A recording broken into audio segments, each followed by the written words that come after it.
குஷி குஷியா இருக்கிறீங்களா? ஓம் சாந்தி பிரதர், குஷி குஷியா இருக்கேன்.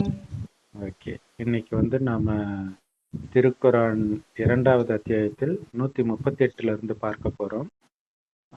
அதை படிங்க. Okay brother. ம்.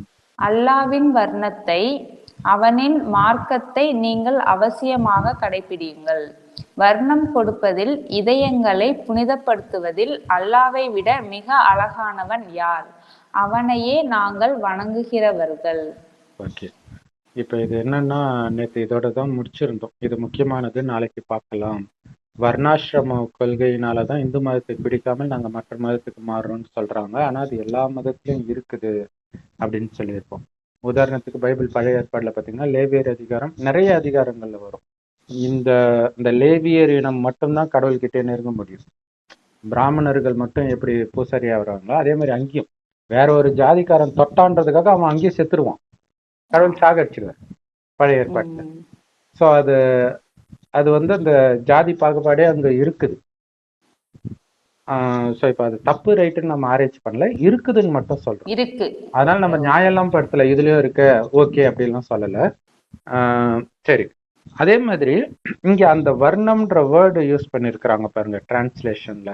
நிறைய பேர் வந்து இல்ல இந்த டிரான்ஸ்லேஷன் தப்புன்னு சொல்லுவாங்க, இதை ஏத்துக்க மனசு இல்லாமல். ஆனால் வர்ணம் அப்படின்னா கலர் இல்லையா? அந்த அல்லாவின் வர்ணத்தை, வர்ணம் கொடுப்பதில் அல்லாவை விட அழகானவன் யார்? அவனையே நாங்கள் வணங்குகிறோம் அப்படின்னு போட்டிருக்குது.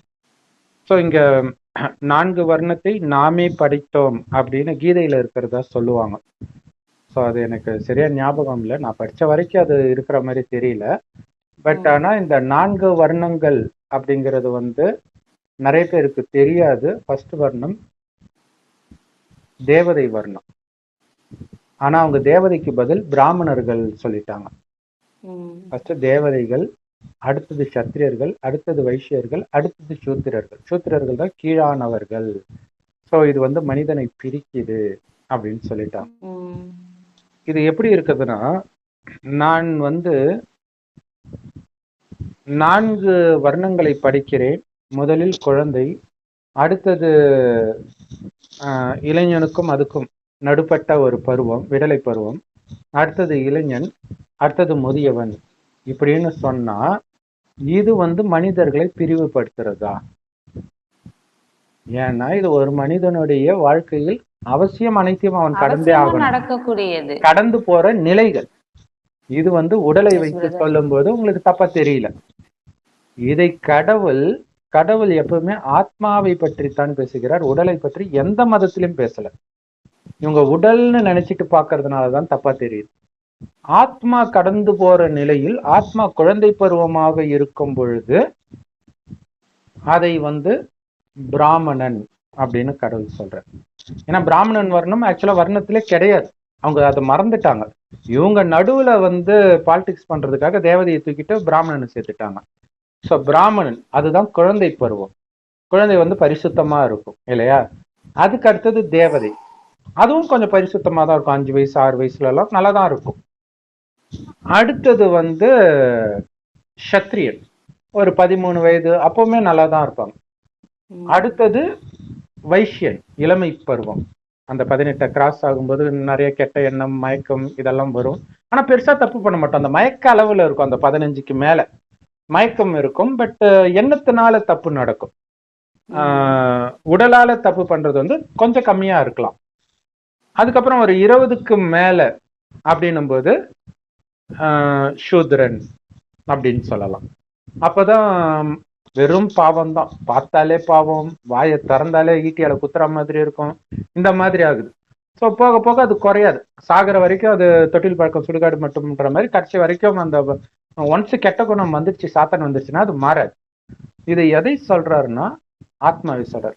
ஒரு மனிதனுடைய ஒரு ஜென்மத்திலேயே பாத்தீங்கன்னா இந்த பிரிவு வருது.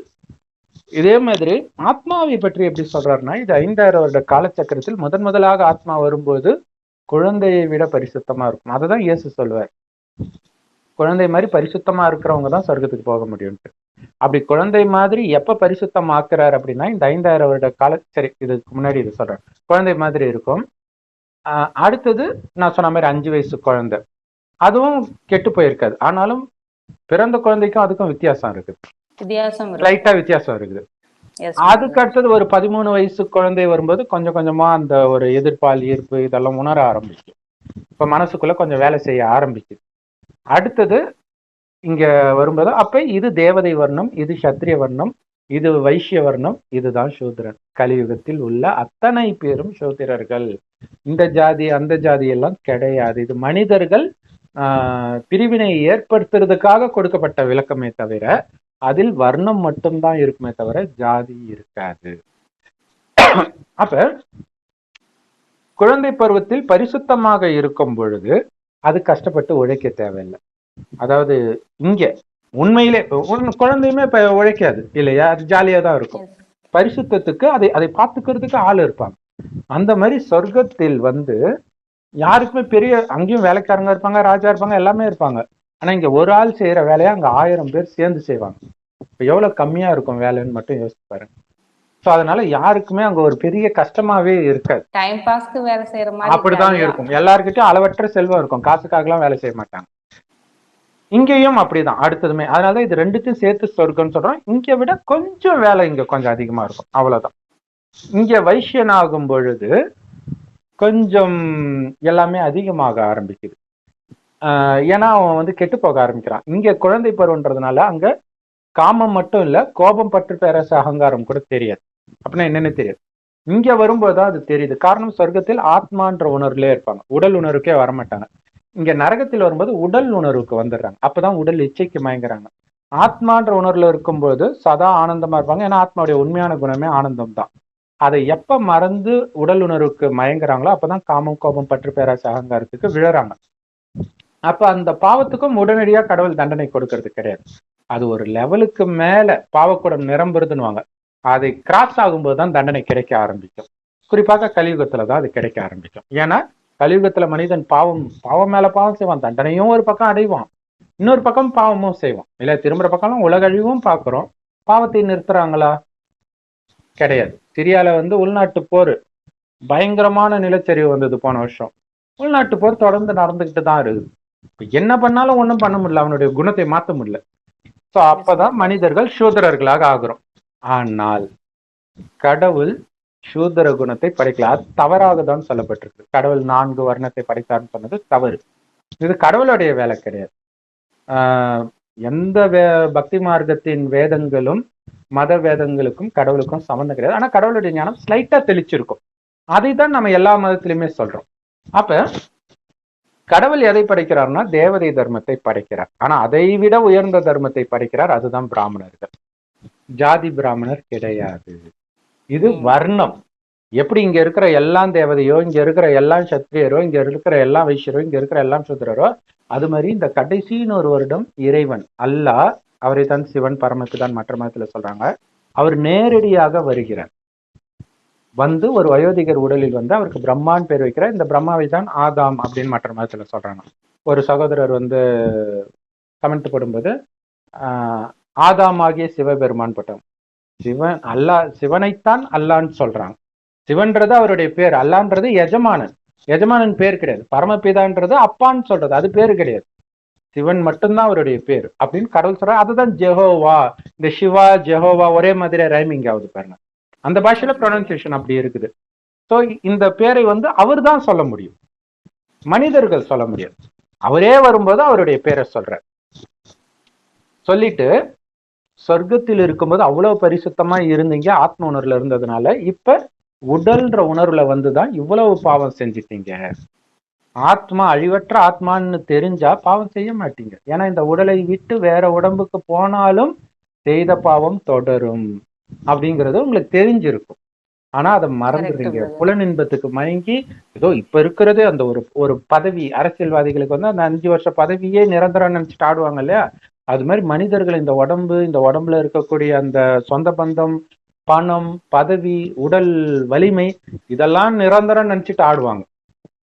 நம்மளே சின்ன வயசுல அப்படித்தானே இருந்துப்போம். நம்ம நினைச்சு பார்க்க மாட்டோம்ல இவ்வளவு வயசாகும், ஆனா ஆகும். ஆனா அது அந்த நேரம் புத்திக்கு தோணாது. புத்திக்கு தெரியாது. தோணாது. கரெக்ட். சோ இதை வந்து இப்ப சொல்றாரு, இதுக்கெல்லாம் காரணம் உடம்புன்னு நினைச்சதான் முதல் தப்பு. அதுக்கப்புறம் நீ பணக்கார உடல், அழகான உடல், அறிவால இருக்கிற இந்த மாதிரி இதெல்லாம் பின்னாடி வந்து சேருது. உடம்பே கிடையாது, வெறும் ஆத்மான்னு உணரு. உடம்பே இல்லைன்னு நினைச்சுக்கோன்ற. ஏன்னா இறைவன் அப்படித்தான் இருக்கிற. அதனாலதான் சிவலிங்கம். லிங்கம்ன்றது வெறும் ஆத்மஸ்வரூபம், உடல் இல்லாமல் இருக்குதுன்னு அர்த்தம். ஆனா கீழ்ப்பகுதி என்னன்னா, இது வந்து சிவலிங்கம் மேல் பகுதி, கீழ்ப்பகுதி வந்து பிரம்மாவுடைய வாய். அதனாலதான் அது பேரு கோமுகி, பசுவின் வாய். அவர் யார் உடல்ல வர்றாரோ அவர் உடல் மூலமாக இந்த ஞானத்தை கொடுக்கிறார். எதுக்கு கொடுக்கிறார் இந்த ஞானத்தை? அவருக்கு சமமாக மாத்துறதுக்கு. அதான் என் சாயலில் குமாரனை படைத்தேன்ட்டு பைபிள்ல இருக்கும். அப்ப அவருக்கு சமமா, ஏன்னா யாருமே இப்ப நான் கெட்டவங்க கூட நம்ம குழந்தைய ஏன் சேர விட மாட்டோம், அவங்கள மாதிரியே மாத்திடுவாங்க. அது மாதிரி கடவுள் என்ன பண்ணுவாரு, அவரோட மட்டும் நான் சேரும்போது அவரை மாதிரியே புனிதமானவர்களாக மாறுவோம். காமம், கோபம், பற்று, பேராசை, அகங்காரம்னா என்னன்னே தெரியாதவர்களாக மாறுவோம். அதாவது அவருடைய கலரை நமக்கு பூசுறாரு. இதன் நினைவாக தான் ஹோலி பண்டிகை கொண்டாடப்படுது. இந்துக்கள் யாருக்குமே தெரியாது இல்லையா? கலர் பூசுறதுடைய அர்த்தம் என்னன்னா, கடவுள் தன்னுடைய கலரை நமக்கு பூசுறார்.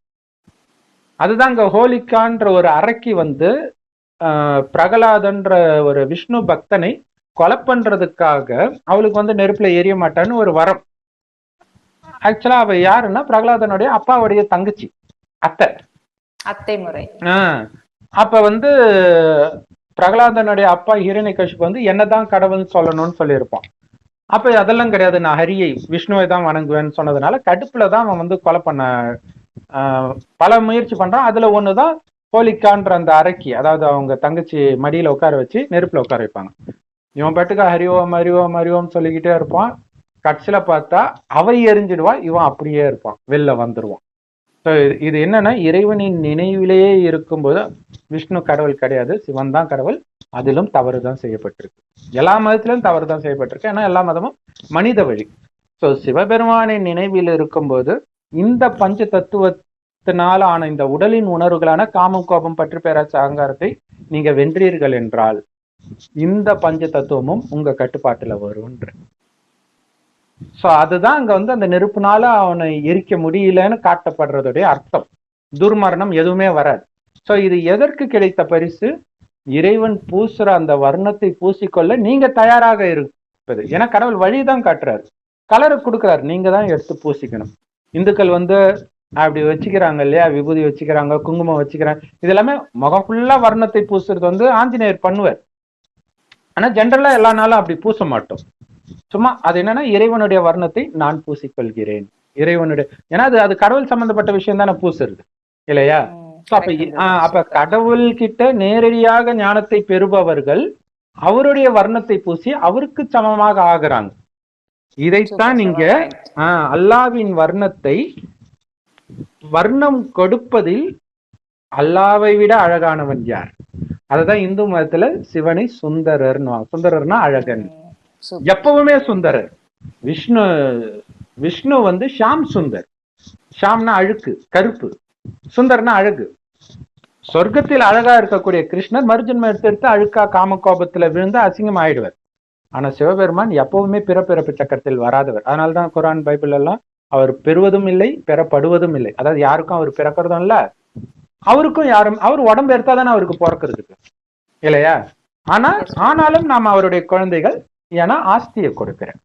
குழந்தை மட்டும் இல்ல, சகல உறவும் அவரே அப்படின்னு நீங்க அவரை நினைத்தால், அப்பாவாக, அம்மாவாக, கணவனாக, மனைவியாக, குழந்தையாக, டீச்சராக, சத்குருவாக நினைத்தால் மட்டுமே அந்த உறவில் இருக்கக்கூடிய மனிதர்கள் மீது உள்ள பற்று போகும். இல்லாட்டினா இவங்களதான் நீங்க பிடிச்சிட்டு இருப்பீங்க. சோ அதற்காக அனைத்தையும் விட்டுட்டு என்னை மட்டும் சரணடை. கீதையுடைய சாரமே இதுதான், மன்மனாபவன் இருக்கும். சோ அப்ப எல்லா மதத்துடைய சாரமும் இதுதான். குரான், பைபிள்ல பாத்தீங்கன்னா யோபு நபி அப்படிங்கிற ஒரு நபிக்கு வந்து உடம்பெல்லாம் வியாதி வந்துடும். ஃபர்ஸ்ட் அவருடைய மனைவியை கொலை பண்ணுவாங்க, அவருடைய மகன் இறந்துருவான் நோயில. இது மாதிரி ஒவ்வொன்றா அவங்க கிட்ட இருந்து அபகரிக்கப்படும். அது எதுக்குன்னா, கடவுளும் சாத்தானும் பேசிக்குவாங்க. கடவுள் சொல்லுவார், இவனை மாதிரி பக்தன் யாரும் கிடையாது. உடனே சாத்தான் சொல்லுவான், ஸோ எப்பவுமே அழகா இருக்கிறதுனால தான் சிவனை சதா சிவம் அப்படின்னு சொல்றோம் கடவுளை. ஏன்னா அவர் பிறப்பிறப்பு சக்கரத்தில் வருவதே கிடையாது. ஸோ அததான், அல்லாவை விட மிக அழகானவர் யார்? மிக அழகானவர் தான் நம்மை அழகுபடுத்த முடியும். எப்படி அழகுபடுத்துறாருன்னா ஞானத்தினால அலங்காரப்படுத்துற. ஸோ இன்னைக்கு முரளியில இது ஆக்சுவலா வருது, நான் உங்களை அலங்காரப்படுத்துறேன். ஆனா மாயா, அதாவது சாத்தான், காமம் கோபம் பற்று பேராசை அகங்காரம் தான் சாத்தான் சொல்றது. அது நம்மளை அலங்கோலப்படுத்திடுது, அந்த அலங்காரம் இல்லாம பண்ணிடுது. அதனாலதான் நீங்க இந்து கோயில்கள்ல பாத்தீங்கன்னா நிறைய பெண் தெய்வங்கள் வந்து கண்ணாடியை பார்த்துட்டு முகத்தை அலங்காரம் பண்ணிக்கிற மாதிரி காட்டுவாங்க. இது உண்மையில் ஸ்தூல அலங்காரம் கிடையாது, ஆத்மாவின் அலங்காரம். ஆத்மாவுக்கு அலங்காரமே தெய்வீக குணங்கள் தான். இப்ப கடவுள் அழகானவர்ன்றது உடம்பு கிடையாது, அவருக்கு உடம்பே கிடையாது, குணத்தில் சொல்றது. அன்பில் கடலாக, ஆனந்த கடலாக அப்படி இருக்கிறார். சோ அவருடைய வர்ணத்தை நமக்கு கொடுக்கிறார். எப்ப கொடுக்கிறார்? பிராமணர்களாக. ஏன்னா இறைவன் அந்த வயோதிகர் உடல்ல வந்து பேசுறாரு இல்லையா, அவருக்கு பிரம்மான் பேர் வைக்கிறார். அப்ப பிரம்மாவாய் வழியாக இந்த ஞானத்தை கேட்கிறவங்க தான் பிரம்மாவின் குழந்தைகள், பிரம்மா குமார் குமாரிகள். அதுதான் பிராமணர்கள். பிராமணர்கள்னா பிரம்மாவின் வாய் வழியா பிறந்தவர்கள் அர்த்தம். அதாவது பிரம்மாவின் வாய் வழியா சிவபெருமானின் ஞானத்தை கேட்டு நிச்சய புத்தி வந்து பேசுவது என்னுடைய தந்தை அப்படின்னு யாரு நிச்சய புத்தி கொள்றாங்களோ அவங்க சிவனுடைய நேரடி குழந்தைகள் ஆகிறாங்க. அதுதான் முக்கியமான விஷயம். கடவுளுக்கு எல்லாரும் குழந்தை தான், ஆனா சொத்து யாருக்கு கொடுப்பாருன்னா நேரடி குழந்தைக்கு தான் கொடுப்பாங்க இல்லையா. தன்னுடைய குழந்தைக்கு இருக்கும்பொழுது யாரும் தன்னுடைய அண்ணன் பையனுக்கோ அக்கா பையனுக்கோ கொடுக்க மாட்டாங்க. தனக்கு வாரிசு இல்லைன்னா வேணா கொடுப்பாங்க. ஸோ அந்த மாதிரி கடவுள்கிட்ட நேரடியா ஞானம் எடுத்தவர்கள் சொர்க்கத்தை அனுபவிக்கிறோம் 2500 வருடம். அதற்கு பிறகுதான் மற்ற தர்மத்தவர்கள் வரும் பொழுது அந்த மீதியை தான் மற்றவர்கள் எல்லாரும் அனுபவிக்கிறாங்க. ஸோ இதுதான் இந்து மதத்துடைய திருமணம் மந்திரமே. இப்ப முதலில் நீ சிவனுக்கு மனைவியானாய், பிறகு தேவதைகளுக்கு மனைவியானாய், பிறகு எனக்கு மனைவியானாய்னு வரும். அதோடைய அர்த்தம் என்ன அப்படின்னா, இப்ப நாம சகல உறவும் இறைவனோடு தான். குறிப்பாக மனைவி மட்டும்தான் சகல உறவும் கணவனோடு வைப்பான் இல்லையா. ஏன்னா அவளுக்கு உலகமே கணவன் தான், ஃப்ரெண்டு, அப்பா, எல்லாமே கணவன் மட்டுமே. அப்படி நாம இறைவனை மட்டுமே உலகமாக நினைக்கிறதுனால இறைவனுக்கு மனைவி நாம் தான். இங்க நாமன்றது ஆத்மா, இறைவனும் உடலற்ற ஆத்மா. ஸோ ஆன்மீகமாக இதை பார்க்கும்போது உங்களுக்கு தப்பா தெரியாது. உடலை மட்டுமே நீங்க நினைத்து பார்த்தால் எந்த மத புஸ்தகத்தை பார்த்தாலும் உங்களுக்கு அருவருப்பாகத்தான் தோன்றும். அதை புரிஞ்சுக்கணும். ஸோ அப்ப இப்ப நாம சிவனுக்கு மனைவி ஆகிறோம். ஸோ அந்த பார்வதி நாம தான். யாரோ ஒரு சகோதரர் கேட்டாங்க, அல்லாவுக்கு மனைவி கிடையாது, சிவனுக்கு மனைவி இருக்கு, எப்படி ரெண்டும் ஒண்ணுன்றீங்க? ஸோ அல்லாவுக்கு மனைவி கிடையாது, ஆனா நாம தான் அல்லாவின் மனைவி. அவரை நினைக்க நினைக்க ஒரு கணவனை மனைவி அல்லது காதலனை நினைத்து உருகிற மாதிரி அவரை நினைத்து நினைத்து எப்படி காதலி வந்து காதலனுக்காக அனைத்தையும் விட்டுட்டு வருவான், அந்த மாதிரி இந்த உலகத்தின் உள்ள அனைத்து உறவுகளையும் விட்டுட்டு போறோம். இதுதான் நான் மறந்துட்டேன் பார்த்தீங்களா, அந்த யோபு நபியுடைய கதை. ஸோ இவனை விட சிறந்த பக்தன் யாரும் இல்லைன்ட்டு சாத்தான் கிட்ட கடவுள் சொல்லும்போது, அப்படியே நான் சோதிக்கிறேன்ட்டு மனைவியை கொல்லுவான், குழந்தைய கொல்லுவான், சொத்தெல்லாம் காணாம போயிடும், வீடெல்லாம் பத்திட்டு எரியும், எதுவுமே இருக்காது. கடைசியில் உடம்புலயும் நோய் வந்துடும், உடம்பெல்லாம் புழு பூத்துடும். அப்ப யோபு சொல்லுவான், என்னுடைய உதட்டை மட்டும் எதுவும் பண்ணாதீங்க, ஏன்னா உன்னுடைய மகிமையை பாடாமல் இருக்க முடியாது அப்படிங்கிறது. அப்ப என்ன அர்த்தம்? அனைத்தையும் எப்படி அவனால மறக்க முடிந்தது? இறைவனை சகல உறவாக நினைத்தால் மட்டுமே அது முடியும். அது மறைஞ்சிருக்கு. ஸோ இதுதான் இங்க ரகசியமே. ஸோ அவனையே நாங்கள் வணங்குகிறோம் அப்படின்னு முஸ்லிம்கள் சொல்றாங்க. பிரம்மகுமாரிகள் அவர் சொல்வதை மட்டுமே கேட்போம் அப்படின்னு அர்த்தம். வேற யார் சொல்வதையும் கேட்க மாட்டோம் இல்லையா. படைப்பவருக்கு மட்டுமே தலை வணங்குவோம், இதுதான் முஸ்லிம்களுடைய கொள்கை. அந்த தலை வணங்குவோன்றது அவங்க வணங்குறதுன்னு புரிஞ்சுக்கிறாங்க.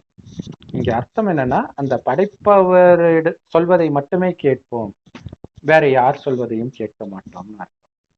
அப்ப அதுக்கு ஏன் யார் சொல்றதையும் கேட்கக்கூடாது அப்படின்னா, ஆஸ்தி படைப்பவரிடம் இருந்துதான் கிடைக்கும் இல்லையா. அப்பா கிட்ட எல்லைக்குட்பட்ட குடும்பத்துல பாத்தீங்கன்னா அப்பா தான் படைப்பவர் இல்லையா. அந்த குடும்பத்துடைய படைப்பவர் அவர். மனைவியை தத்தெடுக்கிறார், ஸோ அதுவுமே ஒரு விதத்தில் படைப்பு தான். குழந்தைய பெத்தெடுக்கிறார், ஸோ அது படைப்பு. இப்ப இந்த ஆஸ்தி, கணவனுடைய ஆஸ்தி மனைவிக்கும் போகும், ஏன்னா தத்தெடுக்கிறார் அந்த மனைவி. அது பேரே இந்து மதத்துல வந்து கன்னியாதானம் தான் சொல்லுவாங்க. அடுத்தது குழந்தைகளை வந்து பெத்தெடுக்கிறார். அப்ப அப்பாவுடைய சொத்துக்கு அதிகாரியாக குழந்தைகள் மாறுறாங்க.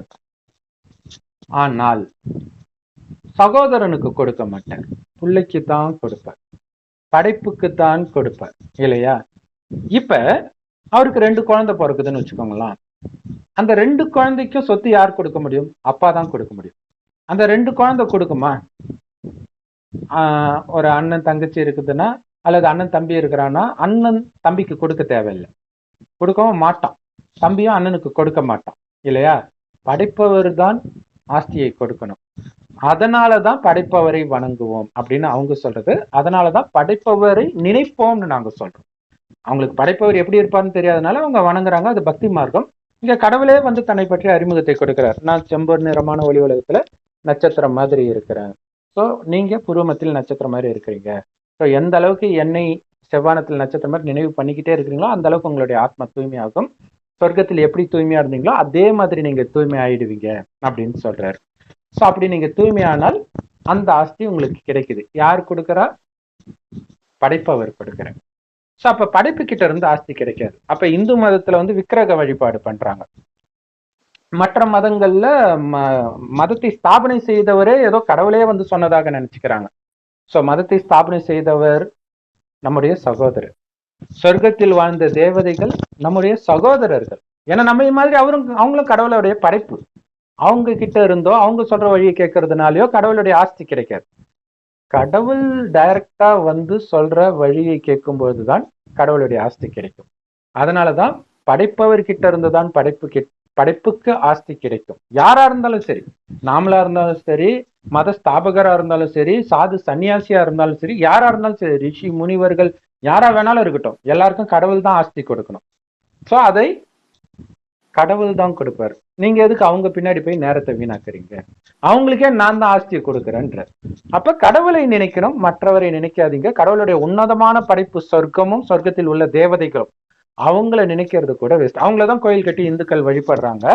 அதுதான் உன்னதமான படைப்பு. கடவுள்கிட்ட நேரடியா கேட்டு அந்த வர்றவங்க நம்ம தான் அது. பட் அவங்கள நினைச்சால் மட்டும் உங்களுக்கு என்ன கிடைக்கும்? ஏன்னா நீங்க தானே அப்படி இருந்தீங்க. நீங்களே தான் எல்லாத்தையும் இழந்துட்டு இருக்கிறீங்களே. எல்லாருமே இழந்திருக்கிறாங்க. அப்ப ஆஸ்தியை கொடுப்பவர் இறைவன். அவர் செம்பன் நிறமான ஒளி உலகத்தில் நட்சத்திரம் மாதிரி இருக்கார். அவர் தான் எப்பொழுதும் அழகானவர்.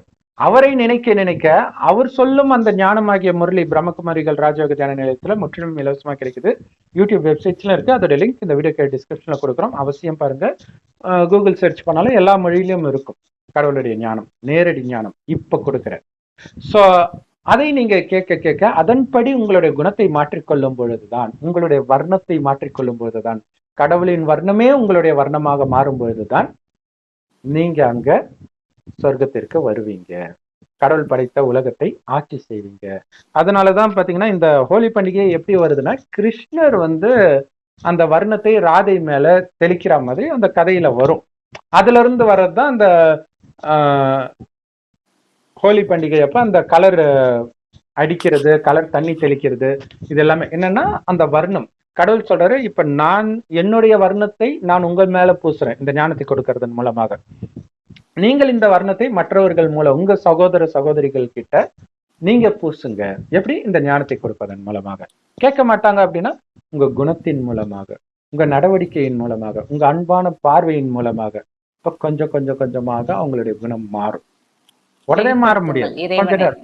கொஞ்சம் கொஞ்சமாக ஆமா வெளிப்படுத்தணும் நம்முடைய எண்ணம், சொல், செயலின் மூலமாக. சோ இவ்வளவு ஆழமான விஷயங்கள் இந்த 138ல இருக்குது. சோ கடவுள் படைக்கிற வர்ணம் அப்படின்னா பிராமணர்களை படைக்கிறார். ஆனா படைக்கும் போது அந்த பிராமணர்கள் சூத்திரர்கள் அதுக்கு முன்னாடி. சோ அது கீதையில இருக்கும். ஆரம்பத்தில் சாதகன் சூத்திரனாக தான் இருக்கிறான், சூத்திரன்ல இருந்து பிராமணன் ஆகிறான்ட்டு இருக்கும். பிராமணன் ஆகிறது வந்து டிரான்ஸ்பர்மேஷன். சூத்திரன் இந்த கீழான நிலையில இருந்து அந்த மேலான தேவதை ஆகிற டிரான்ஸ்பர்மேஷன். ஏன்னா பிராமணன் படிக்கிற பருவம். இறைவன் கிட்ட நேரடியா படிக்கிறவன் பிராமணன். அவங்க இதோடைய நினைவாக அங்க வேதத்தை படிக்கிறாங்க. அது மனிதர்கள் எழுதியது, அதனால எந்த லாபமும் கிடையாது. சோ இறைவனே நேரடியாக ஞானத்தை கொடுக்கிறார். சோ அதுதான் அவர் சொல்வதை மட்டுமே கேட்போம்னு நம்ம சொல்றோம், அவரை மட்டுமே வணங்குவோம் அப்படின்ட்டு இவங்க சொல்றாங்க. அவ்வளவுதான் வித்தியாசம் முஸ்லிம்களுக்கும் பிரம்மகுமாரிகளுக்கும். சரி, 139 படிங்க சிஸ்டர். நீங்கள் அல்லாவை பற்றி நம்மிடம் தர்க்கிக்கிறீர்களா? அவனே எங்களின் இரட்சகனும் உங்களின் இரட்சகனும் ஆவான். எங்கள் செயல்கள் எங்களுக்கே, உங்கள் செயல்கள் உங்களுக்கே.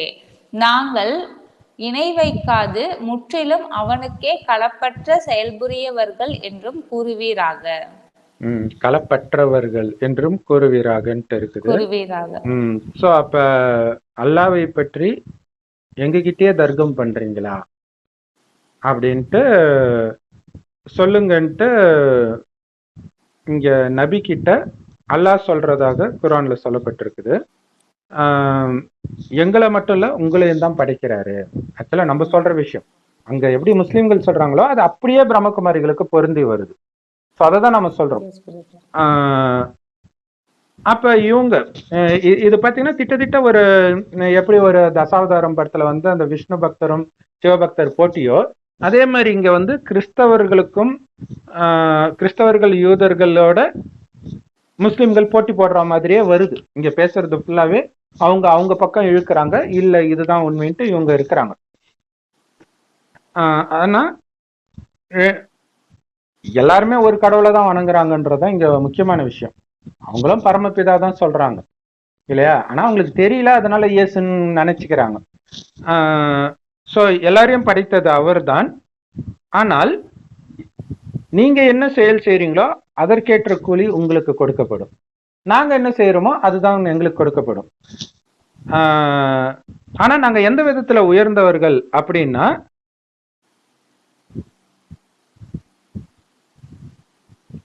உங்கள் செய்திகள் உங்களுக்கே, நாங்கள் முற்றிலும் அவனுக்கே களப்பற்றவர்கள் என்றும் கூறுவீராக.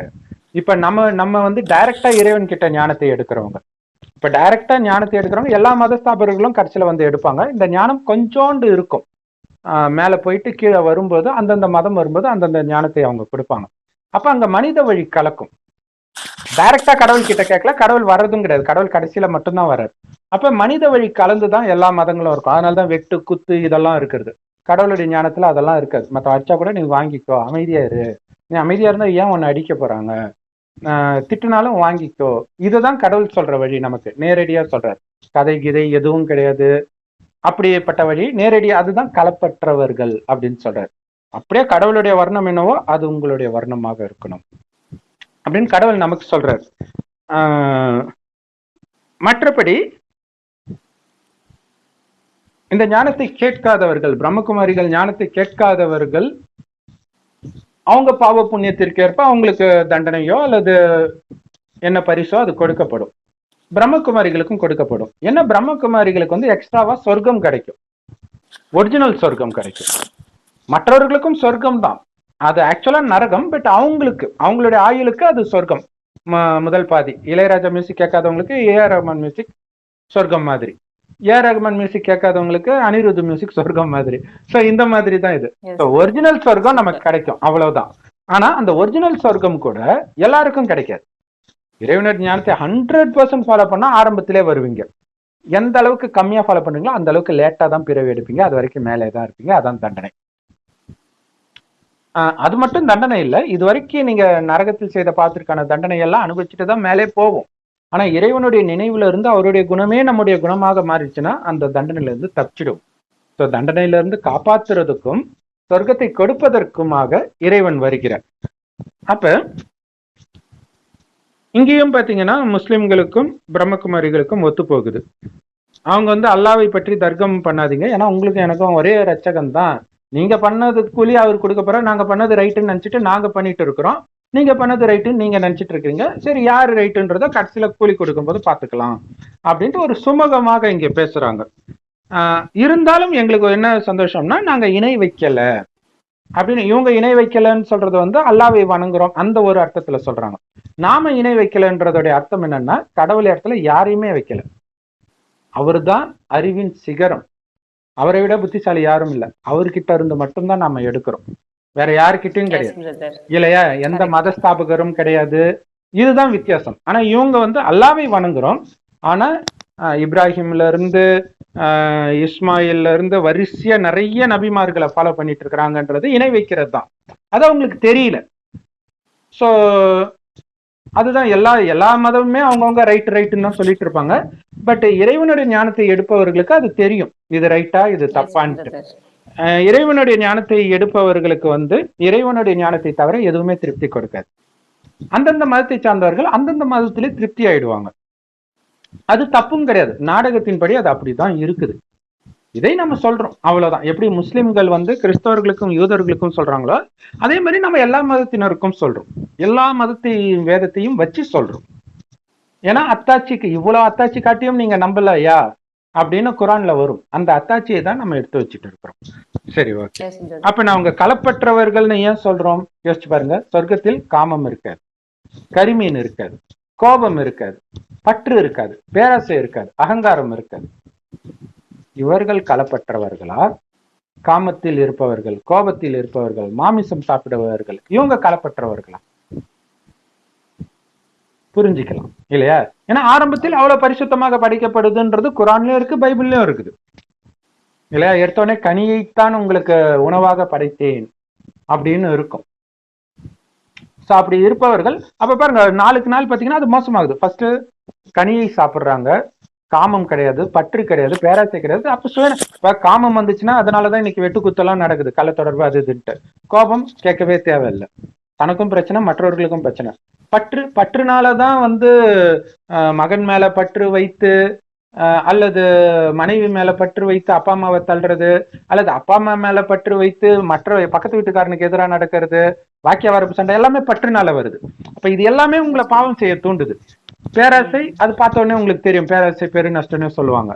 அகங்காரம் அது கெட்ட விஷயம்னு சொல்லி புரிய வைக்க வேண்டிய அவசியம் இல்லை, கெட்ட விஷயம்தான். அகங்காரத்துல ஆடுறடான்ட்டு பக்தியில அஞ்ஞானத்திலே சொல்லுவாங்க.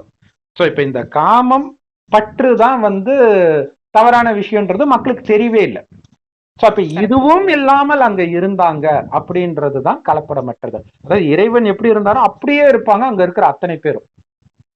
அவருடைய சாயலில் குமாரனை படைத்தேன்றது சொர்க்கத்தில் உள்ள அத்தனை பேருக்கும் பொருந்தும். அந்த படைப்பு காரியம் எங்க நடக்குதுன்னா இங்க நடக்குது. இந்த கடைசி 100 வருடத்தில் நடக்குது. நம்மை தயார்படுத்திட்டு அழைச்சிட்டு போயிடுவாரு. ரெடி ஆனவங்க அங்க பிறப்பாங்க. சொர்க்கத்தில் கடவுள் வரமாட்டார். அதனால்தான் அன்பே சிவம், காட் இஸ் லவ் அப்படின்னு சொல்றோம். அவர் அனுபவிக்காத சொர்க்கத்தை நமக்கு கொடுக்கிறார். ஆனா நம்மள பெத்த லௌகீக தந்தை அப்படியா? அவர் அனுபவிச்சு முடிஞ்ச அளவுக்கு அனுபவிச்சு முடிஞ்ச அளவுக்கு காலி பண்ணணும்னு நினைப்பார். முடியாத பட்சத்தில், அதுவும் அந்த நேரம் அவரு வேற ஏதாவது பொண்ணோட தொடர்பு இல்லாட்டினா உங்களுக்கு வரும் சொத்து, இல்லாட்டினா அந்த பொண்ணுக்கு எழுதி வச்சுட்டு போயிடுவார். இந்த அப்பாவுக்கும் அந்த அப்பாவுக்கும் எவ்வளவு பெரிய வித்தியாசம் இருக்கு. அதனாலதான் ஒரு பரமபிதா, உயர்ந்த பிதா, பிதாக்களுக்கெல்லாம் பிதா. இப்ராஹிமின் பிள்ளைகள் அல்லவா நாங்கள், இப்ராஹிமின் வாரிசு அல்லவா நாங்கள் அப்படின்ட்டு பைபிள்ல வரும். அப்படின்னு என்ன அர்த்தம்? இப்ராஹிமா அவங்க அப்பாவா நினைக்கிறாங்கன்னு அர்த்தம். வழித்தோன்றல், அவருடைய ஞானத்தின்படி அவங்களுடைய குழந்தைகள்.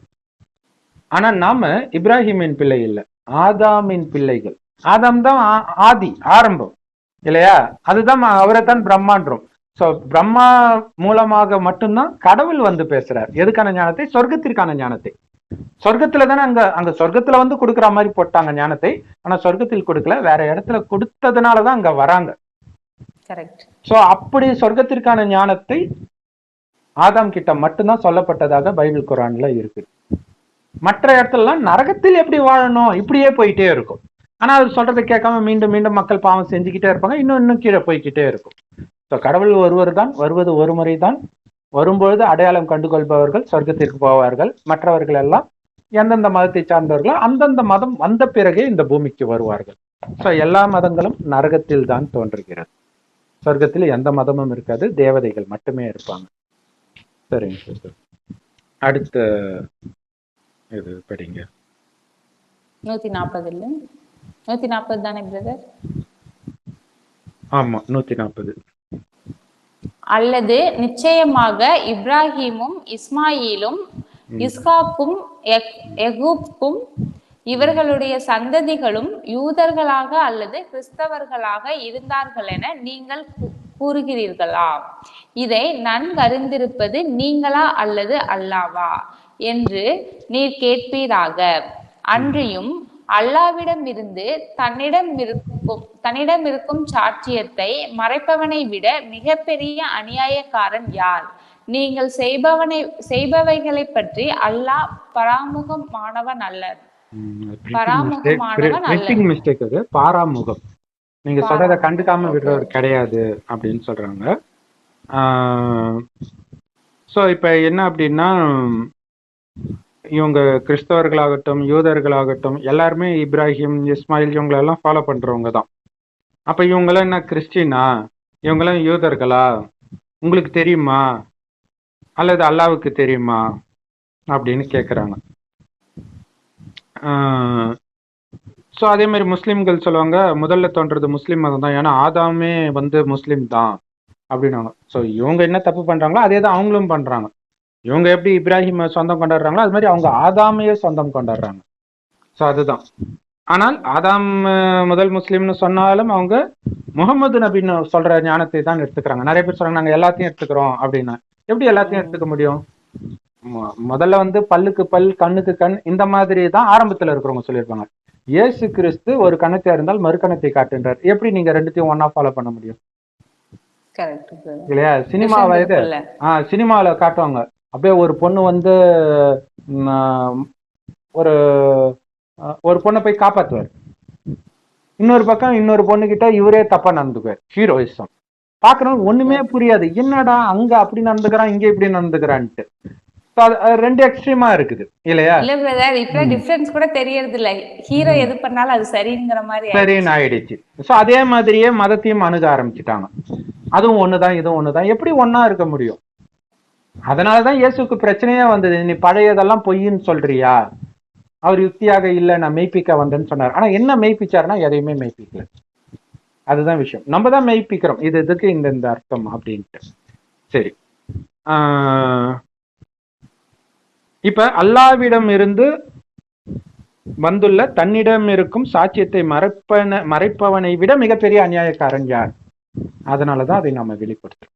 ஏன் இத சொல்றோம்னா, கடவுள் வந்துட்டாரு, அவரு கொடுக்கிறார் ஞானத்தைன்றது சொல்லலைன்னா அநியாயக்காரன் ஆயிடும். நாளைக்கு கேட்பாங்க எல்லா மதத்து சகோதரர்களும், உங்களுக்கு மட்டும் ஞானம் வந்துச்சு, நாங்கெல்லாம் வந்து வீடு வீடா வந்து இப்ப கிறிஸ்தவர்கள்லாம் வந்து கொடுத்தோம்ல, எங்களுக்கு தெரியாது, அதுதான் உண்மை நினைச்சு கொடுத்தோம், நீ ஏன் கொடுக்கலன்னு கேட்பாங்க. கேட்பாங்களா? மாட்டாங்க. அதுக்காக தான் கொடுக்கிறோம். அந்த அநியாயக்காரனா மாறிடக்கூடாதுன்னு தான் கொடுக்கிறோம். ஆனாலும் காக்கைக்கும் தன் குஞ்சு பொன் குஞ்சுன்ற மாதிரி அவங்கவுங்களுக்கு அவங்கவுங்க மதம் தான் பெரியதாக இருக்கும். அப்ப ஏன் இதை கொடுக்கிறோம் அப்படின்னா, எல்லா மதத்திலும் தேவதை ஆத்மாக்களும் ஒளிஞ்சிருக்கும், அது டக்குன்னு ஓடியாந்துடும். அதுக்காக தான் இந்த ஞானத்தை கொடுக்கிறோம். இப்ப ஏன் ஒவ்வொரு மதத்திலும் வந்து பரப்புறாங்க பல யுக்திகளை கொண்டுன்னா, வெவ்வேறு மதத்துல பிறந்திருப்பாங்க, கடைசி நேரத்துல எல்லாருமே அவங்கவுங்க மதத்துக்கு வந்துடுவாங்க. இப்ப முஸ்லிம் மதத்துல பிறந்தவங்க ஒரு ஜென்மத்துல இந்து பொண்ணை கல்யாணம் பண்ணிட்டு போயிட்டாங்கன்னு வச்சுக்கலாம், அவங்களோட கணக்கு வந்துச்சு. அப்ப இந்து குடும்பத்துல அது பிறக்கும். ஆனா எங்கேயாவது ஒரு இடத்துல ஜாக்கிர் நாயக் வீடியோவோ இல்ல ஏதோ ஒண்ணு கேட்கறாங்க அப்படின்னா பிடிச்சிடும். அவங்களுக்கு அற்புதம் நடக்கத்தால எதுவும் நடக்கத்தால, ஏன்னா அது அந்த தர்மத்தை ஆத்மா அதுதான் பிடிக்கும், உள்ள ஆழமா ரெக்கார்ட் ஆயிருக்கும்.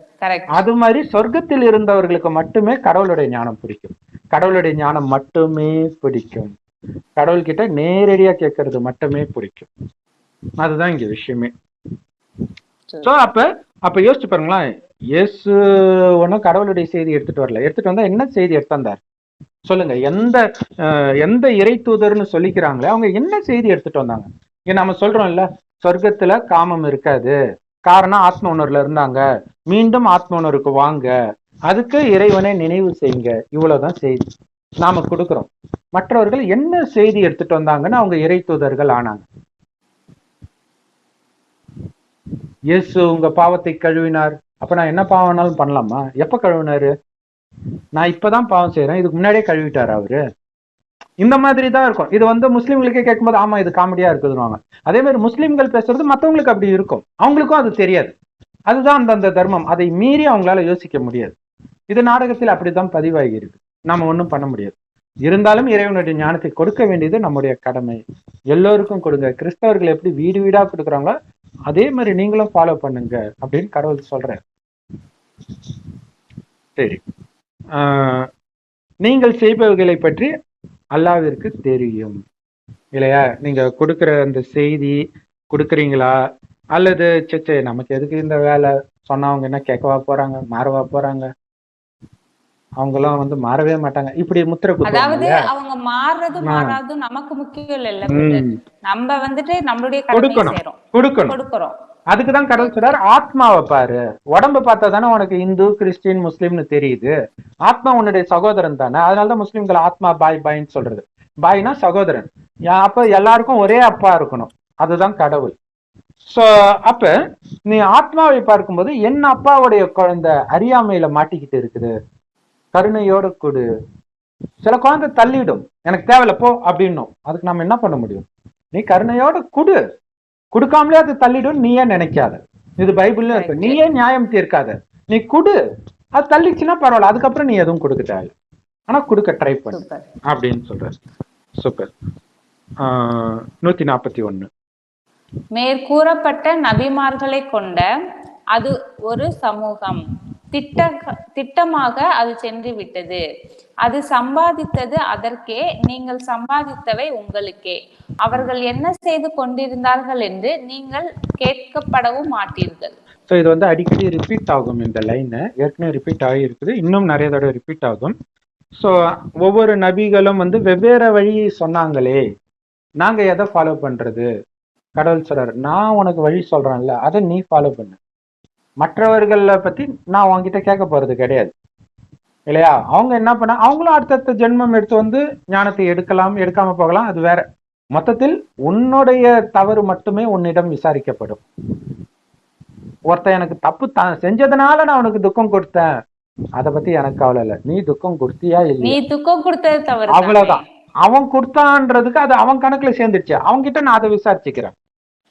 இது என்ன அநியாயமா இருக்குது? இதுதான் கடவுளுடைய வழி. அதுதான் ஒரு கண்ணத்தை இருந்தால் மறு கண்ணத்தை காட்டு. நீ ஏதோ பண்ணிருக்கிற எங்கேயோ, அதுக்கான தண்டனை இவன் மூலமா கிடைக்குது, நீ வாங்கிட்டு அமைதியா இரு, அவ்வளவுதான்.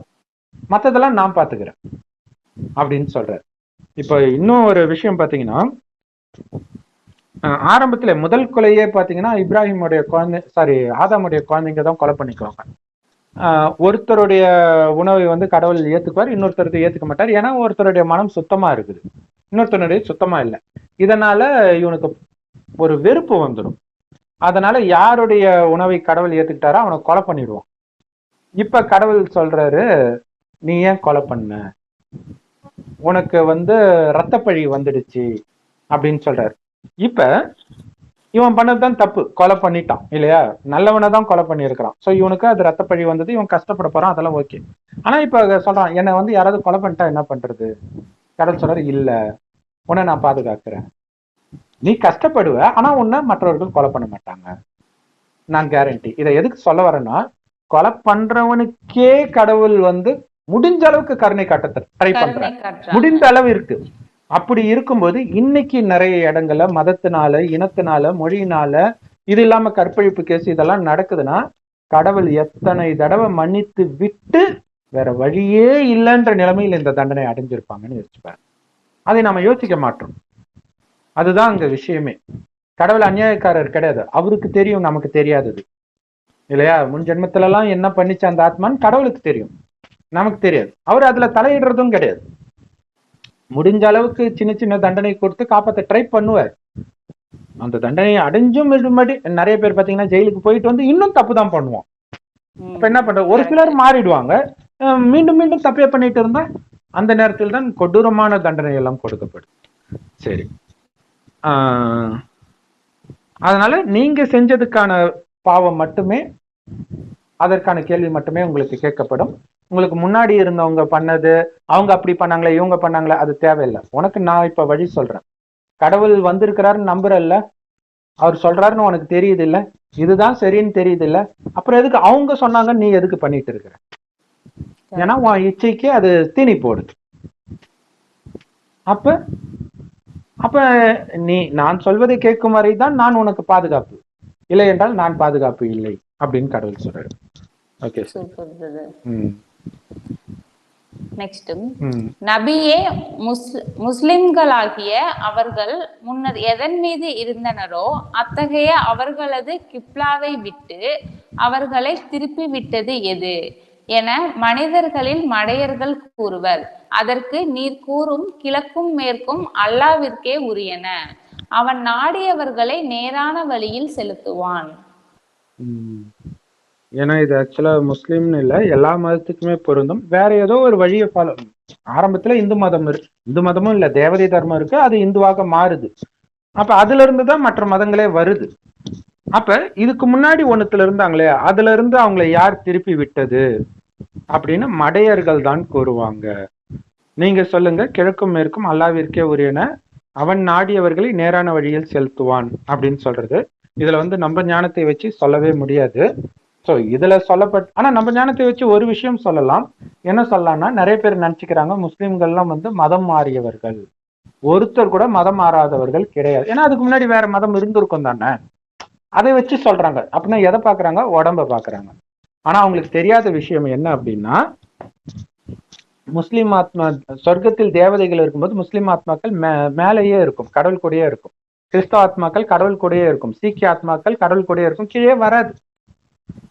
அடுத்தது ஒரு தர்மம் வருதுன்னு வச்சுக்கோங்களாம், யூத தர்மம் வருதுன்னு வச்சுக்கோங்க. அப்ப அந்த யூதர்களுக்கு யார் ஜென்மம் கொடுப்பாங்கன்னா, அதுக்கு முன்னாடி இருந்தவங்க தான் ஜென்மம் கொடுப்பாங்க. தேவதையா இருந்தவர்கள் இந்துக்களா மாறுறாங்க, அவங்க தான் ஜென்மம் கொடுப்பாங்க. அப்ப ஜென்மம் கொடுக்கறாங்கன்றதுக்காக அங்க இருக்கக்கூடிய அத்தனை யூதாத்மாக்களுக்கும் இந்துக்கள் ஜென்மம் கொடுக்க மாட்டாங்க. முதல் ஜெனரேஷன். அதுக்கப்புறம் அவங்க ஜென்மம் வந்து கொடுத்துக்கிட்டு இருப்பாங்க. ஆனா எல்லாரும் என்ன நினைச்சுக்கோங்க, அங்க இருந்து மாறியவர்கள். ஆனா உண்மை என்னன்னா, ஒரு தடவை ஜென்மம் கொடுக்கப்படுது, ஏன்னா உடம்பு வேணும், அதுக்காக கொடுக்கப்படுது. அதுக்கப்புறம் என்ன ஆகும் அப்படின்னா, இங்க இருந்து ஆத்மா ஃப்ரெஷ்ஷா வரும். அது ஒண்ணும் எந்த தர்மத்துல, இந்து தர்மத்திலாம் அது இருக்காது. அது எடுத்தோடனே யூத தர்மத்துக்கு தான் வரும், இந்து தர்மத்துக்கு போய் வந்தது கிடையாது.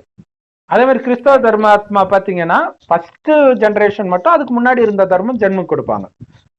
இயேசு கூட யூதர்னு சொல்லுவாங்க இல்லையா, அந்த மாதிரி. ஆனா அதுக்கு அடுத்தது வர்றவங்க, அந்த கிறிஸ்தவர்கள் வந்த பிறகு மேல இருக்கக்கூடிய கிறிஸ்தவ ஆத்மாக்கள் வரும். அது எந்த மதத்திலும் போகாது. அதனால்தான் அவங்களுக்கு மற்றது பிடிக்காது. அந்த மதம் மட்டும்தான் அவங்களுக்கு பிடிக்கும். ஏன்னா ஒவ்வொரு கல்பத்துல அவங்க அந்த மதத்துல மட்டும்தான் வருவாங்க. நீங்க என்னதான் அவங்க கிட்ட போய் தர்க்கம் பண்ணி பாருங்க, அல்லாதான் கடவுள் இதுலயே போட்டிருக்குதுன்னு சொன்னாலும், இயேசு தாண்டா கடவுள் போடான்றுவாங்க. இயேசு பத்தி தப்பா பேசுறாங்க, நிக்காத போன்றுவாங்க. முடிஞ்சு போச்சு, அது அவ்வளவுதான். அது அந்த மதத்துடைய இது அப்படிதான், எல்லா மதமும் அப்படிதான். சோ அதனால அந்த ஞானத்தை வச்சு பார்க்கும்போது அவங்க வந்து இதுக்கு முன்னாடி இருந்தெல்லாம் மாறல. எப்பவுமே அந்த தர்மத்தை ஆத்மா அந்த தர்மத்துலதான் இருக்கும். உடம்பு மட்டும் வேற இடத்துல வாங்கியிருக்கும், அவ்வளவுதான். இப்ப நம்ம வந்து நம்ம அப்பா அம்மா உடம்பு கொடுத்தாங்கன்னா, நம்ம செய்த பாவ புண்ணியத்துக்கு ஏத்த மாதிரி வருது உடம்பு, அவ்வளவுதான். மற்றபடி அந்த உடம்பு என்ன அவங்கள உட்காந்து உருவாக்கிட்டு இருக்கிறாங்க? அவங்க காமத்துல ஈடுபடுறாங்க, இந்த ஆத்மாவுடைய கணக்கு இங்க வருது, அந்த கர்ப்பத்தை எடுத்துட்டு வெளில வந்துருது, அவ்வளவுதான். அதனால்தான் கடவுள் சொல்றாரு, ஆத்மா எப்பயுமே இருக்குது, நீ வர்றதுக்கு ஒரு உடம்பு தேவை, அதுக்கு ஒரு கர்ப்பம் தேவை, அதுக்கு அவங்க கருவி, அதுக்குரிய கடமையை நீ பண்ணிடு. ஆனால் பற்று வைக்காத, வச்சா நீ பாவம் செஞ்சுக்க அப்படின்னு சொல்ற. மற்றபடி அனைத்துமே கடவுளுக்கு உரியதுதான் அப்படின்னு சொல்றதுடைய அர்த்தம் என்னன்னா, எல்லா மதத்திற்கும் பொதுவானவர் தான் அவர் அப்படின்னு சொல்றாங்க. அது உண்மைதான் இல்லையா? இந்த ஞானம், கடவுள் கொடுக்கிற ஞானம் எல்லா மதத்துக்கான ஞானம். ஏன்னா கடைசி நேரத்துல எல்லாருமே இந்த ஞானத்தை ஏத்துக்கிட்டே ஆகணும். ஏன்னா அப்பதான் மேலே போக முடியும். இறைவனை நினைத்தால்தான் ஆத்மா மேல போகும். ஏன்னா ஆத்மாலதான் மனம் புத்தி இருக்கு. அது எங்க நினைக்குதோ அங்க போயிடும் ஒரு செகண்ட்ல. இது வரைக்கும் கலியுகத்து மனிதர்களே நினைக்கிறதுனால மீண்டும் மீண்டும் கலியுகத்திலே பிறக்கும். அப்ப இங்க நீ பிறக்கவே கூடாது, பேயா அலையவே கூடாதுன்னா ஒண்ணு சொர்க்கத்தை நினைக்கணும். சொர்க்கம் எப்படி இருக்குன்னு எந்த மதத்திலும் சொல்லப்பட்டது கிடையாது இல்லையா? அங்க பைபிள்ல பாத்தீங்கன்னா அவனுக்கு ஒரு திராட்சை தோட்டம் இருக்கும். அப்ப திராட்சை தோட்டம் வச்சிருக்கிறவன் எல்லாம் சொர்க்கத்துல இருக்கிறான்னு அர்த்தமா? இப்பயும் தானே இருக்குது அந்த மாதிரி. அங்க தங்க செங்கற்களால் கட்டப்பட்ட மாட மாளிகை இருக்கும், ஒரிஜினல் சொர்க்கம். சோ மற்ற மதத்தினர் அங்க வராததுனால அவங்களுடைய சொர்க்கம் அப்படி இருக்கும் அப்படின்னு சொல்லப்பட்டிருக்கு, அவ்வளவுதான். அடுத்தது அவன் நாடியவர்களை நேரான வழியில் செலுத்துவான் அப்படின்னு போட்டிருக்குது. ஆனா இத ஒரே ஒரு சின்ன கரெக்ஷன் என்ன, அவன் நாடியவர்களை இல்ல, அவனை நாடியவர்களை இல்லையா? கடவுளை தேடி யாரு போறோம்? ஆனா கரெக்டா ஒரு விதத்துல கடவுள் தான் நம்மளை தேடி கண்டுபிடிக்கிறாரு, அதுதான் உண்மை. இல்லாட்டினா நான் நாஸ்திகனா இருந்தேன், ஒவ்வொருத்தரும் ஒவ்வொரு மதத்தை சார்ந்தவர்களா இருப்பாங்க, எதையோ ஒண்ணு நோண்டிட்டு இருப்போம் போன்ல, டக்குன்னு இந்த வீடியோ வந்து நிற்கும். சரி சும்மா கேட்டு பார்ப்போம்னு ஒரு வெறுப்பா கேட்போம், ஃபர்ஸ்ட் நெகட்டிவ் கமெண்டாக போட்டுட்டு இருப்போம். கொஞ்சம் கொஞ்சமா இது கரெக்டா இருக்கு ரைட்டா வந்து அப்படியே இறைவனுடைய குழந்தையா மாறிடும். ஸோ அப்ப இதெல்லாம் பண்றது கடவுள். ஸோ அவர் நாடியவர்களை அவர் நேர் வழியில் செலுத்துவார் அப்படின்னு இருக்குது. பட் இருந்தாலும் அவர் எல்லாரும் மாறணும் தான் அவர் ஆசைப்படுறார். இருந்தாலும் அவருக்கு இந்த நாடகம் தெரியும், இது இப்படித்தான் நம்ம ஒண்ணும் பண்ண முடியும். கடவுளே நினைத்தாலும் மாற்ற முடியாதுன்னு போது நம்ம எப்படி மாத்த முடியும்? சரி, கரெக்ட். சொல்லுங்க சிஸ்டர். மேலும் விசுவாசிகளே, அவ்வாறே நீங்கள் மற்ற மனிதர்களுக்கு சாட்சியாளர்களாக ஆகுவதற்காகவும் நம் தூதர் ரசூல் உங்களுக்கு சாட்சியாளராக இருப்பதற்காகவும் நடுநிலையான சமுதாயத்தினராக நாம் உங்களை ஆக்கினோம். மேலும் தூதரை பின்பற்றாமல் தன் இரு குதிங்கால் புறமாகவே திரும்பிச் சென்று விடுகிறவரிலிருந்தும் தூதரை பின்பற்றுகிறவர் யார் என்பதை நாம் பிரித்து அறிவதற்காகவே அன்றி, நீர் எத்திசையின் மீது இருந்து வந்தீரோ அந்த கிப்லாவை நாம் மாற்றி அமைக்கவில்லை. இன்னும் அல்லாஹ் நேர்வழியில் நடத்துகின்றானே, அத்தகையவர்களை தவிர மற்றவர்களுக்கு அவ்வாறு கிப்லாவை மாற்றுவது நிச்சயமாக மிக பளுவாக இருக்கிறது. உங்களுடைய விசுவாசத்தை நீங்கள் இதற்கு முன்பு பைத்துல் முகத்தஸை நோக்கி தொழுது வந்த தொழுகையை ஒருபோதும் அல்லாஹ் வீணாக்குபவனாக இல்லை. நிச்சயமாக அல்லாஹ் மனிதர்களிடத்தில் மிக இரக்கம் காட்டுபவன், மிக கிருபையுடையவன். ஓகே, ஸோ இதோடைய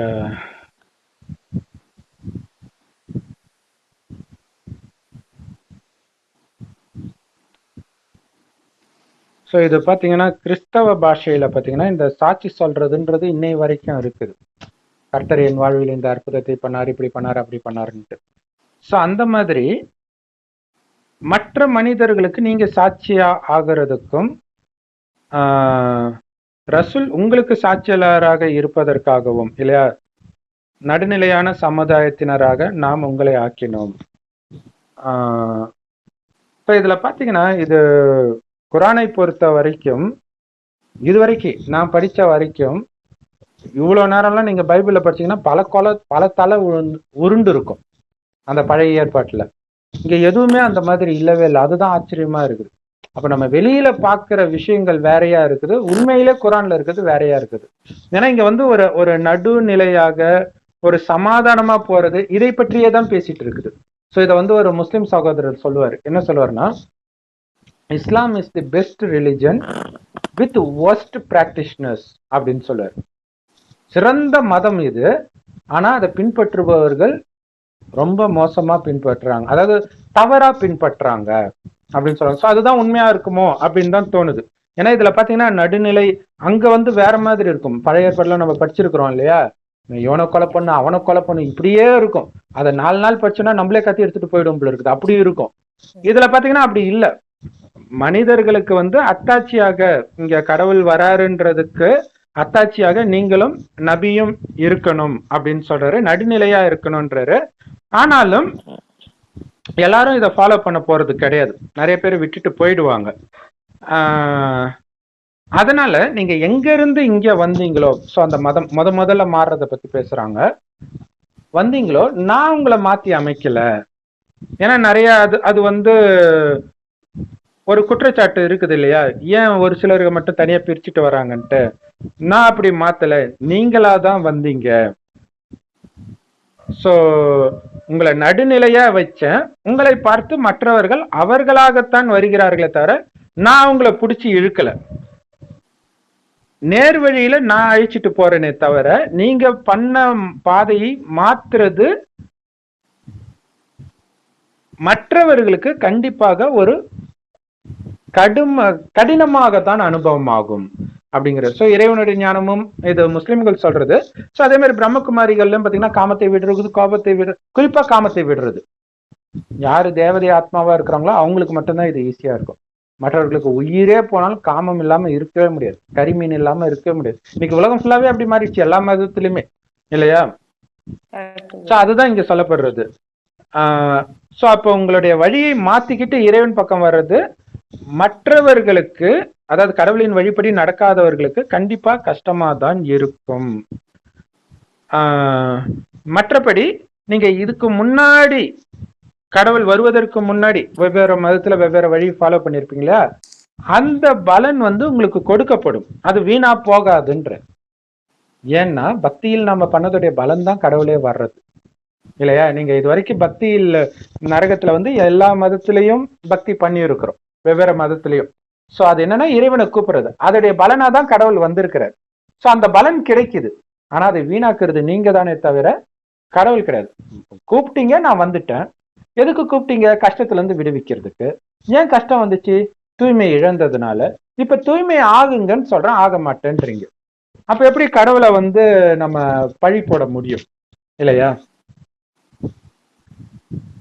சோ நிச்சயமாக அல்லாஹ் மனிதர்களிடத்தில் மிகவும் இரக்கம் காட்டுபவர், மிகவும் கருணை உடையவர். அதுல டவுட்டே கிடையாது இல்லையா?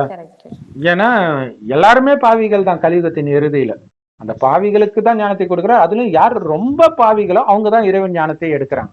ஏன்னா ரொம்ப பாவிகள் தான் அனைத்தையும் இழந்திருப்பாங்க. ஏழையா இருப்பாங்க, அவங்கதான் எடுத்துக்குவாங்க. ஆனால் அவ்வளவா பாவம் செய்யாதவங்க இந்த ஞானத்தையும் எடுத்துக்கிறது இல்லை. இதுதான் ஆச்சரியம். ரொம்ப பாவம் செய்தவர்கள் ஞானத்தை எடுத்து உச்சத்துக்கு போயிடுறோம், கீழே அடிமட்டத்துல இருந்து உச்சத்துக்கு போறோம்.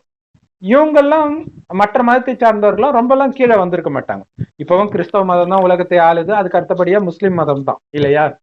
ஆனாலும் அவர்கள் ஒரிஜினல் சொர்க்கம் அந்த உயர்ந்த இடத்துக்கும் போறது கிடையாது, மிக தாழ்ந்த இடத்துக்கும் வர்றது கிடையாது. ஆனா நாம மிக உயர்ந்த இடத்துல இருந்து ரொம்ப கீழே சாக்கடை கீழே போயிட்டோம். அதனாலதான் அத்திவரதர் குளத்துக்கு கீழே வச்சிருப்பாங்க, சேத்து கீழே.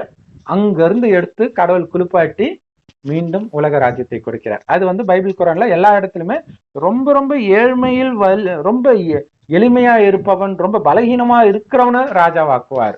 திரும்ப திரும்ப அது வரும். அது எல்லாமே இப்போதைய விஷயங்கள் தான். ஸோ எல்லா மத சகோதரர்களுக்காகவும் நாம வந்து பைபிளும் போடுறோம், குரானும் போடுறோம், ராமாயணம் மகாபாரதம் எல்லாமே போடுறோம்.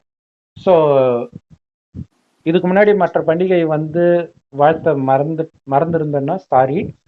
ஸோ இன்னைக்கு கிருஷ்ண ஜெயந்தி, அதனால எல்லோருக்கும் கிருஷ்ண ஜெயந்தி வாழ்த்துக்கள். ஓம் சாந்தி. தேங்க்ஸ் ஃபார் வாட்சிங். ஓம் சாந்தி.